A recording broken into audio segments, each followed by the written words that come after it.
Gente, essa semana, no dia 25 de maio, agora de 2026, nós tivemos a aprovação da Anvisa de um novo tratamento para a doença de Parkinson, um tratamento sintomático, que é a primeira terapia de infusão aprovada no Brasil para a doença de Parkinson, a foslevodopa, foscarbidopa. Essa medicação, ela já é utilizada em vários outros países há alguns anos, assim como outras terapias de infusão, como por exemplo, o gel de levodopa-carbidopa intestinal ou a apomorfina.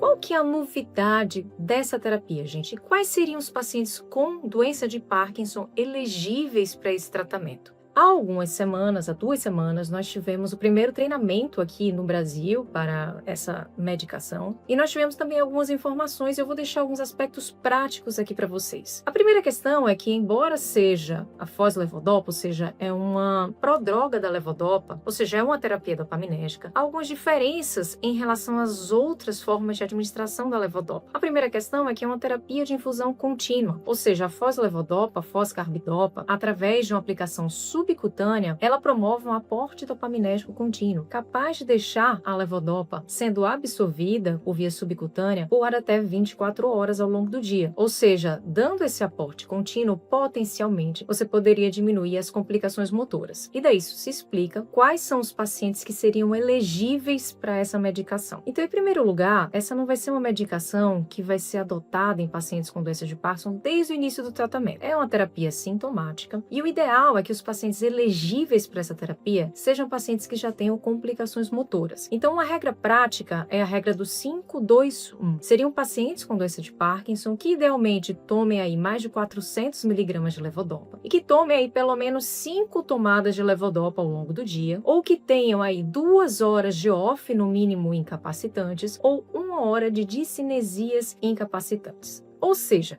seriam pacientes com doença de Parkinson que seriam elegíveis para as terapias avançadas, como, por exemplo, além das terapias de infusão, a estimulação cerebral profunda. Existem algumas contraindicações, e dentre essas contraindicações estão pacientes com um quadro demencial estabelecido, pacientes que têm alterações neuropsiquiátricas mais preeminentes, como, por exemplo, alucinações e transtornos psiquiátricos graves, e também é necessário ter cuidado com aqueles pacientes que tenham mais desautonomia por conta de possíveis pioras na hipotensão. Outros cuidados que devem ser levados em consideração são pacientes que têm problemas dermatológicos, porque como é uma infusão subcutânea, é necessário que esses pacientes tenham um grande cuidado com a pele. Um dos problemas que podem acontecer são pequenos nódulos subcutâneos que podem aparecer na pele ou algumas pequenas infecções. Então é importante que esses pacientes não tenham nenhum grave problema dermatológico e nem alergias consideráveis. Mas tirando isso, gente, é uma terapia que costuma ser muito bem tolerada e vai ser uma ótima opção para aqueles pacientes que sejam mais idosos frágeis, que não sejam elegíveis